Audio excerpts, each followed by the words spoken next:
At the end of today's story, a lot of you are going to be shaking your head, wondering how in the world could they have missed that? But before we get into today's story, if you're a fan of the strange, dark, and mysterious delivered in story format, then you've come to the right place because that's all we do, and we upload 2 or 3 times every week. So if that's of interest to you, please offer to make the like button a sandwich of their choosing, but when you build it, make it between 2 very thin, stale, rye bread heels. Also, please...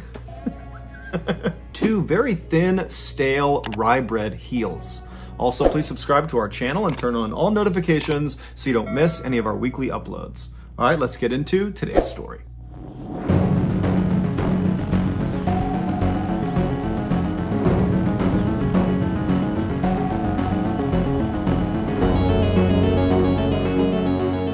In 2006, Heather Kwan was a 21-year-old college student living in the small residential town of Desert Hills in Arizona. From a very young age, Heather was someone who always seemed to give her friendship to the people who needed it the most, people who were hurting on the inside or who society had kind of forgotten about. This is why when she was a teenager and a young adult, she would often spend her weekends volunteering her time with underprivileged children. It's also why she aspired to go to law school and become a defense lawyer, because she loved the idea of professionally helping people that desperately needed her help. She lived in a rental home with her boyfriend, who was 18 years old. His name was Ryan Waller, and amongst other things, he was a huge gun enthusiast and a student. That year, the couple had made plans to visit Ryan's father, Don, on Christmas Day, so on December 25th. But when the day came and Don had made dinner for the couple and was expecting them, they didn't show up.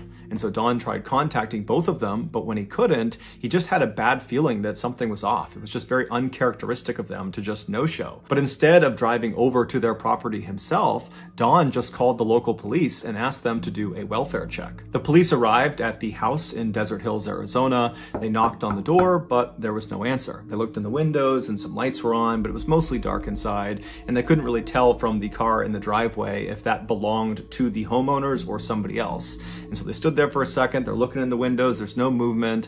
They knock again while simultaneously calling out that, hey, we're the police, we're here to do a welfare check, just want to make sure you guys are okay. And this time, after they were done knocking, they heard the deadbolt unlock and then the door swung inward into the house, and standing right in front of them was Ryan. Ryan had this huge bruise on his left eye, this big black eye, and he had a cut on his nose, and he was just standing there, not saying anything, not asking any questions, just looking at them. And they looked past Ryan into his house, and they saw there was a woman lying on the couch, which they presumed was his girlfriend Heather, because that was the 2 people they were coming to look for. And so they turned their attention back to Ryan, and they asked him, what happened to your eye?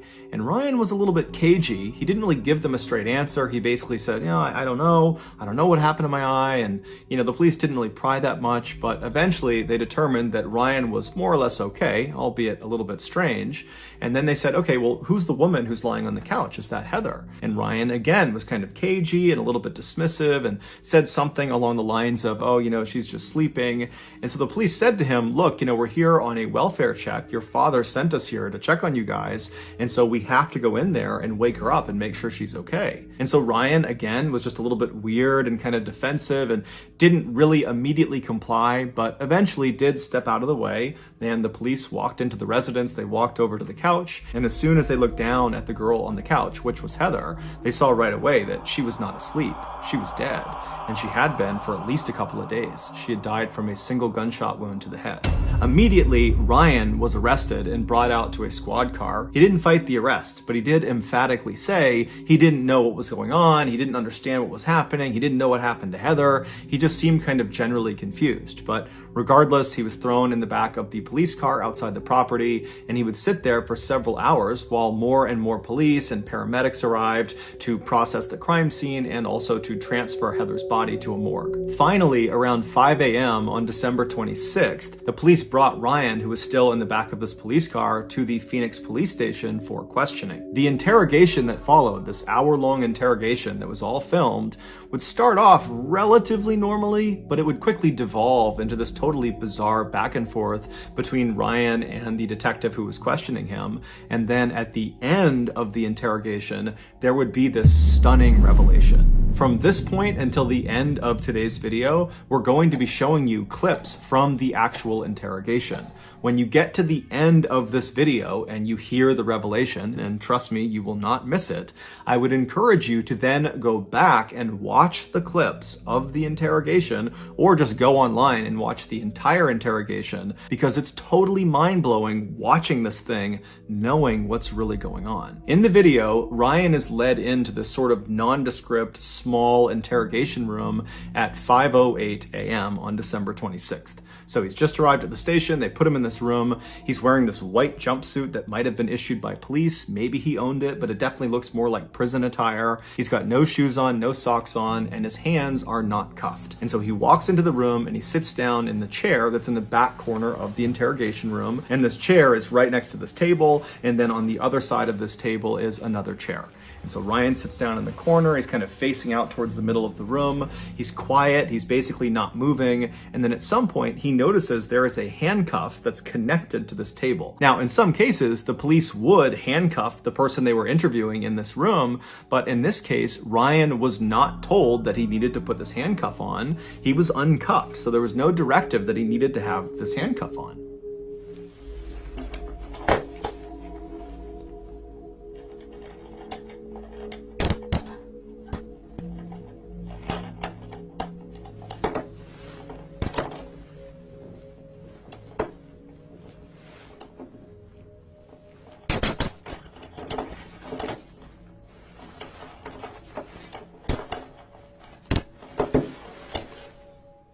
After handcuffing himself to this table, Ryan turns and puts his arms over this table, and he lays down, puts his head in his arms, and he lays that way for about 5 minutes. Periodically, he makes a few groaning sounds, but for the most part, he's quiet. And then all of a sudden, as he's laying there, he suddenly makes a fairly loud moaning sound, and he stands up in his chair like he's gonna walk out of the room, but as soon as he starts to walk away, the handcuff stops him. The handcuff that he was not told to put on.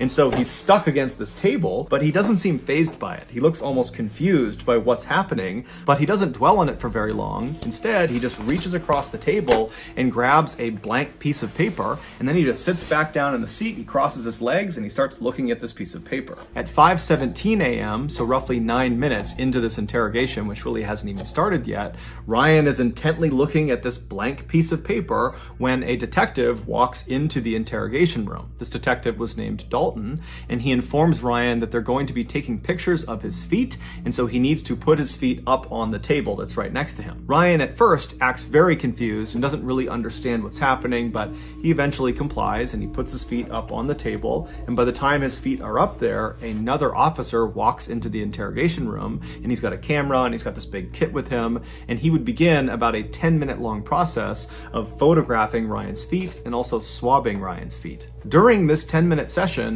Dalton stays in the room, and so Ryan periodically asks him if he can just leave and go home, seemingly unaware of how serious this situation really was for him. And when Dalton would tell him, "No, you can't leave," Ryan would act totally frustrated and kind of angry and upset, kind of like how a child would act if they were told they couldn't have something they really wanted to. At 5:28 a.m., after this 10-minute session is complete and they've photographed and swabbed Ryan's feet, the second officer leaves the room, and Dalton shuts the door behind him, and then he walks over to the table and he grabs the chair on the other side from Ryan. He drags it out so it's closer to Ryan, and then he sits down and introduces himself. After that, he begins asking Ryan some very basic questions. He asks him to confirm his name, which he does. He asks him to confirm his date of birth and his social security number, and Ryan does both those things. And then he asks Ryan if he understands why he was there, why he was being interrogated. And Ryan says no. And so at this point, Dalton says, "Okay, let's just stop right now. I'm going to read you your rights." And so it's at this point in the interrogation that Ryan's behavior starts to get really, really weird. After Dalton tells Ryan he needs to read him his rights, you can see Ryan doesn't compute what he's saying. He's just kind of looking blankly, and Dalton seems to pick up on that. And so he tries to make it kind of lighthearted, and he says, "Hey Ryan, I'm going to read you your rights like they do on TV, like on Cops and on Law and Order and CSI, any of those crime shows, they read people their rights. That's what I'm going to do. You know what I'm talking about?"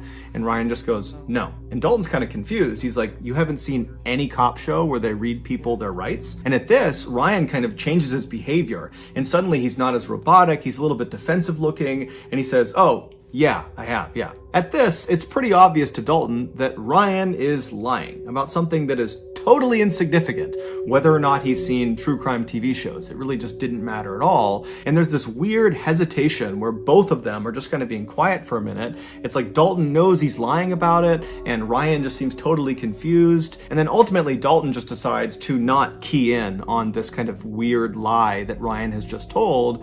Instead, he just reads Ryan his rights. And then after that, he gets back into some basic questions. The next one was, hey Ryan, what was the highest grade you achieved in school? And now at this point, Ryan is not looking at Dalton. He's looking to the far side of the room. He's got this blank expression on. And when he's asked this question, he just says, I don't know. And Dalton's like, you don't know what level grade you achieved in school? And Ryan says, no, I don't know.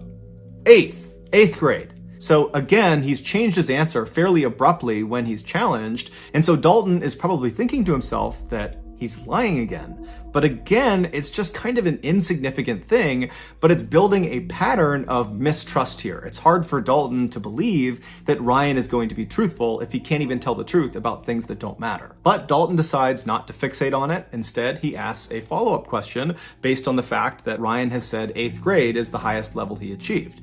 And so Dalton says, okay, well, did you get your GED? A GED is a high school diploma equivalent, and it's something you would get if you did not graduate high school. And since 8th grade is below high school, then Ryan clearly did not finish high school, and so it's a natural question to ask. The answer to this question is binary. You have a GED, you don't have a GED. But Ryan's answer is anything but binary. It's totally contradictory and weird, and it really begins to show a side of Ryan that just doesn't add up. He's acting totally weird. Do you have a GED? I don't know. You don't know what? I don't know. I just want to go home. Oh, you're not going to go home right now.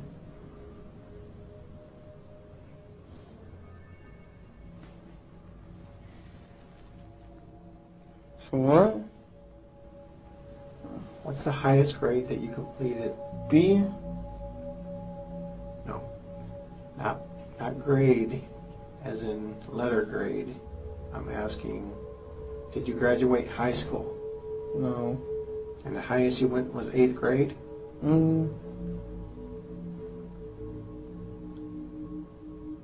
Yep. Do you know how to read and write, Ryan? Yeah. After the discussion about Ryan's education goes nowhere, Dalton again does not fixate on all the issues with his answers so far, and instead just kind of continues asking more questions. And so he begins to address Heather. He starts by asking Ryan if he has a girlfriend. Now, Dalton at this point would know that Heather, the girl who was deceased, was Ryan's girlfriend because the police were asked to do the initial welfare check on Ryan and Heather, the couple. That's something that Dawn would have relayed to police. And so Dalton knows they have a relationship, but he wants Ryan to tell him he has a relationship with Heather. So again, he asks Ryan, do you have a girlfriend? And Ryan says no, which is a lie. But Dalton goes along with it and says, okay, well, do you know a girl named Heather? And Ryan would say, yes, I do. But his description of Heather was just completely inaccurate. He said Heather was a 16 or 17-year-old girl, even though she was actually 21. And he would say her last name was Kyman. He thought. He wasn't entirely sure. He said she has nicknames and she has different names she uses, but he believes it's Kyman, even though her last name was actually Kwan. Now, Dalton, of course, is aware of these discrepancies, but again, he does not fixate on them. He just keeps on asking more questions. Dalton asks Ryan, what happened to your face? You have this huge bruise on the left side of your face. What happened? At first, Ryan says he doesn't know. But when Dalton pressed him and kept asking more and more questions about his face and how it happened, Ryan eventually would begin to open up. What happened to your face? I don't know. You told the officer just a few minutes ago that someone hit you. Do you remember who hit you? I don't know. I think it was Heather.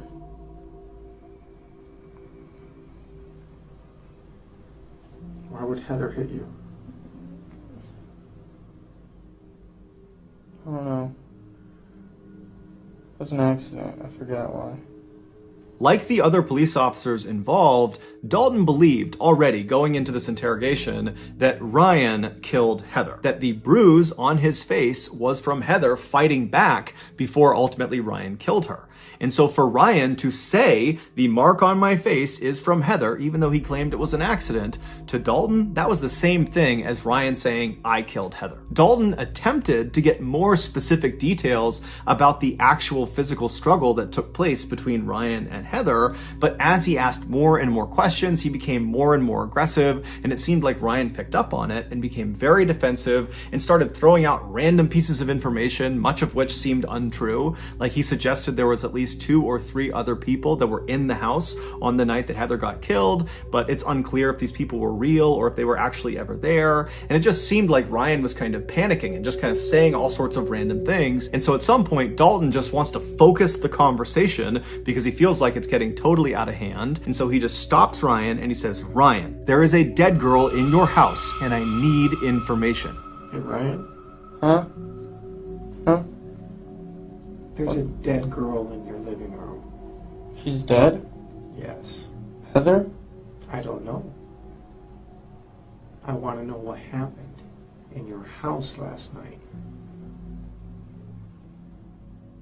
The girl on the couch is dead? I don't know if she's on the couch. She's dead. The interesting thing about Ryan's reaction to being told by Dalton for the first time in the interrogation that there was a dead girl in his house is Ryan reacted with genuine surprise. It's the only time in the entire interrogation start to finish where Ryan sits forward in his chair, he kind of perks up, and he seems relatively normal. He's not acting confused and kind of bizarre. It's like he's really dialed in, as if he had not heard this before, that he didn't know Heather was dead, and he's now for the first time being told, and it shocked his system. But just seconds after he sits forward and seems really engaged, he goes back to kind of being totally bizarre, and he also suddenly had this really elaborate story about what happened to Heather, even though just seconds ago it seemed like he had just learned about it. So it didn't really make any sense that he would have a story so readily available for something he seemed to not know anything about. And of course, like all of his other answers, his story he gave was full of contradictions and holes and was just totally unbelievable. Well, these people came over, Richie and his dad, with shooting arrow, bow, and darts. You know what I'm talking about? Yeah. They hit me and her with those. That's it. They hit you and they hit you? Yeah. Now it's Richie that hit you, not Heather? No, Richie and his dad. Richie and his dad. They hit you. Yes. Why? Because they're trying to get their stuff. I don't know why. And they had some kind of bow and arrows? Mm-hmm. They each had 2 revolvers and they didn't let off any shells. Okay, you just said they had bow and arrows. Now they have revolvers? That's what I meant. They had revolvers. They have revolvers. Yes. And then what happened? And then they shot us with those. Following this exchange, Ryan would change his story again and would say, actually, they didn't shoot me, they just shot Heather, they put me in a sleeper hold. But when Dalton asked him, what do you mean sleeper hold? Ryan said, oh, I don't know what a sleeper hold is. And then eventually, Ryan would actually just ditch the sleeper hold narrative and go back to the Richie and his father, they came in and they shot both of us. At this point, Ryan's story has become so convoluted and it's changed so many times that it's just totally unbelievable. And so Dalton, who was doing his best to kind of go along with Ryan's story, at this point just can't even pretend anymore. He cannot pretend that he's following this story. It doesn't make any sense. You're telling me you're all over the board here, number one. You're saying bows and arrows, you're saying revolvers, and you're saying some other thing, and you're saying they shot you in the eye. Okay? They shot you with a revolver in your eye. Yes. And that's Is it. it a BB gun? No, it was a real gun, man. It was just a If revolver. they shot you in the eye with a revolver, you wouldn't be talking to me right now. How do you know? It was most likely you'd be dead. That's what I thought too, man. I really don't know. So you got shot first, Uh-huh. and what happened? Did you fall to the ground? Yeah, I was trying to get up and I couldn't. I don't Okay. know. And then she got shot? Mm-hmm. What did you do? Nothing. Did you call 911? Did you see if she was alive? She was sleeping still, and that's it. I just let her sleep. She got shot in the side of the face and you let her sleep? Yes. This does not make sense, Ryan. After this exchange, Dalton just goes full bad cop on Ryan, openly accusing him of shooting and killing Heather, and Ryan just continues to say he doesn't know anything, that he didn't do it, and his answers are just totally nonsensical and contradictory, and nothing is making sense. And so finally, at 5:52 a.m., roughly 45 minutes into this interrogation, Dalton is just at a loss. He does not know how to handle Ryan, because even though he really believes he did it, nothing Ryan has said has incriminated him, because nothing Ryan has said makes any sense. And so he's sitting there kind of thinking what he's going to do next, and then Dalton notices something. He notices something on Ryan's face. And he tells Ryan to come closer, he needs to look at it. Let me see your nose. Put your legs down. Put your legs down. Bring your face closer. Oh, my head hurts. Okay. Yeah, be right back.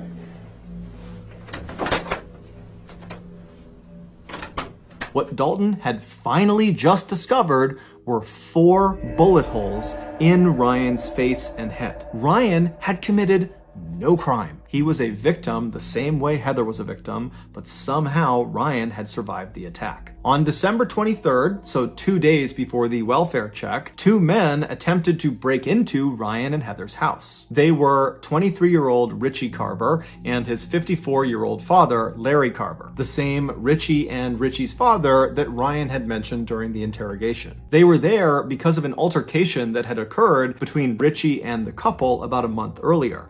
During that time, Richie was actually living with Ryan and Heather, but apparently he began hitting on Heather, and Heather told Ryan, and Ryan got really mad about it, and Ryan and Richie got in this big fight, and ultimately Ryan kicks Richie out of the house. Now, this totally infuriates Richie and is very embarrassing for Richie, and so right away, he begins plotting his revenge. And so on December 23rd, Richie and his father, they were there to carry out this revenge plot. When the father and son got to the back of Ryan and Heather's house, Ryan saw them at the back door through the glass door that was near their kitchen, and he ran over to try to stop them from getting inside, but Richie and Larry managed to barely get open the door, and Richie reached in with his hand, which was carrying a gun, and he shot Ryan point blank twice in the face. The first bullet went in through his nose and then out the other side of his nose, so that's the first 2 bullet holes. And then that bullet traveled back into his head through his left eye into his brain where it got lodged. And along with the bullet, 6 pieces of his skull that broke off from this bullet went inside of his brain as well. So that's the first 3 bullet holes. And then the second bullet that was fired into Ryan's head hit the side of his head. It did not penetrate into his skull. So the bullet didn't lodge anywhere inside of his brain. However, it did break off a piece of his skull. And so that was the 4th bullet hole. Ryan dropped to the ground. He was unconscious. They assumed he was dead. They managed to force the door the rest of the way open. They stepped inside. They stepped over Ryan's body, and they walked into the living room where Heather was cowering on the sofa, and Richie just immediately walked up, put a gun to her head, and fired a single shot. After she had fallen to the ground, the 2 men stole some things in the house and then fled the scene. They would ultimately get caught, and they're both currently serving life sentences. It's believed Heather died instantly from her gunshot wound, but Ryan didn't. At some point, maybe a couple of hours after he was shot, he woke up, but he had severe brain damage and he wouldn't have known what was going on. He didn't really know what happened, and he saw his girlfriend Heather lying on the couch, but he thought she was just sleeping, and so he too went to his bedroom and he fell asleep. But the next morning, he woke up and he still would have had no idea what was going on, and he spent the day on the 24th just kind of wandering around his house with his girlfriend lying dead on the couch. And so after a full day of just kind of mindlessly walking around his house, he went back to bed, and then he got up on Christmas Day on the 25th and spent another day just kind of walking about his house with his girlfriend, who he believed was sleeping, but really she was dead. And so finally the welfare check is called in, the police show up, and as soon as they see Ryan, they jumped to conclusions that he must have killed Heather, and it kind of dictated the way they treated him. Had they believed he was a victim, they might have sought medical attention for the wound on his face, but again, jumping to conclusions and assuming he was the killer, they figured that bruise on his face was from the woman fighting back. She had struck him before he had savagely killed her. And so they didn't give him any medical care. Instead, they put him out in the cop car out front of the property, and he sat there with no medical intervention for 6 hours. And during those 6 hours, literally every second that went by, there was irreversible brain damage being caused because he had all this bleeding inside of his head that was causing brain damage. And so the clock was ticking as soon as they found him, and for hours and hours and hours, he got no care and was just getting worse and worse and worse. And so finally he goes to the police station, and again, they do not give him any medical care. Instead, they interrogate him for almost 2 hours, even though he has 4 bullet holes on his face that apparently no one noticed or no one took seriously. But regardless, he spent those almost 2 more hours in the interrogation room, where every second that's going by, his brain is getting more and more destroyed, irreparably destroyed. And then finally, at the end of the interrogation, Dalton, who's probably thinking to himself, what is wrong with this guy? His answers don't make any sense. He's all over the place. And that's when he stepped back from looking for a way to convict this guy and noticed the holes on his face, specifically the hole in his nose. And that's when he called him forward, and he looked at his face and he realized a huge mistake had been made, and he called an ambulance. Here is a clip of the fire department who arrived ahead of the ambulance in the interrogation room, learning about what's happened to Ryan as they wait for the ambulance. Hi guys. Hey guys. Captain, you're not going to believe this one. I can't believe it either. You're right. I've already heard the story. I can't believe it. This is just my observations that this might be an entrance, this might be an exit, this might be into his eye. And he's acting like he has a serious head injury, which would make sense. Ryan was ultimately rushed to the hospital, where he would undergo emergency surgery that would save his life, but it would come at a great cost. They not only had to remove a large portion of his brain, but they also had to remove both of his eyes. Now, it should be noted that at least one other source says he only had his left eye removed, but regardless, after this surgery, Ryan was no longer independent. He had so much brain damage, he couldn't take care of himself, and so he had to move back in with his parents, who became his full-time caretakers. And then 10 years later, Ryan would die from a seizure that was directly connected to the injuries he sustained from that attack, and it's connected to the lack of care he received in those first critical 8 hours after the police found him. The Phoenix Police Department, after this mishandling of Ryan's case went public, they did an internal investigation, but no one was ever disciplined, at least not publicly. As for Ryan's family, they certainly could have filed a lawsuit against the Phoenix Police Department, but they chose not to. They said the only thing we want is our son back, and a lawsuit will not give us that. So that's going to do it, guys. If you got something out of today's episode and you haven't done this already, please offer to make the like button a sandwich of their choosing. But when you make it, make sure you construct it between 2 very thin, stale rye bread heels. Also, please subscribe to our channel and turn on all notifications so you don't miss any of our weekly 2 or 3 video uploads. We are now selling merchandise like flannels and hats and sweatshirts and mugs and all sorts of stuff. If you're interested, go to shopmrballen.com. If you want to learn about upcoming deals and promotions in our shop, go to our shop's Instagram page. The username is shopmrballen. If you want to get in touch with me, you can direct message me on Instagram or on Twitter. My username for both platforms is the same. It's johnballen416. I also have a ton of content over on TikTok, where my username is MrBallen. We also have a second YouTube channel called Mr. Ballen Shorts, where we post random short videos and lost episodes. We also have a Facebook page just called Mr. Ballen, where we post condensed versions of the long episodes you see on YouTube. If you have a story suggestion, please submit it to our subreddit just called Mr. Ballen. It's linked in the description below. So whether I see you on Twitter, Instagram, TikTok, Reddit, YouTube, Facebook, or some combination, just know that I really appreciate your support. And until next time, that's going to do it. See ya.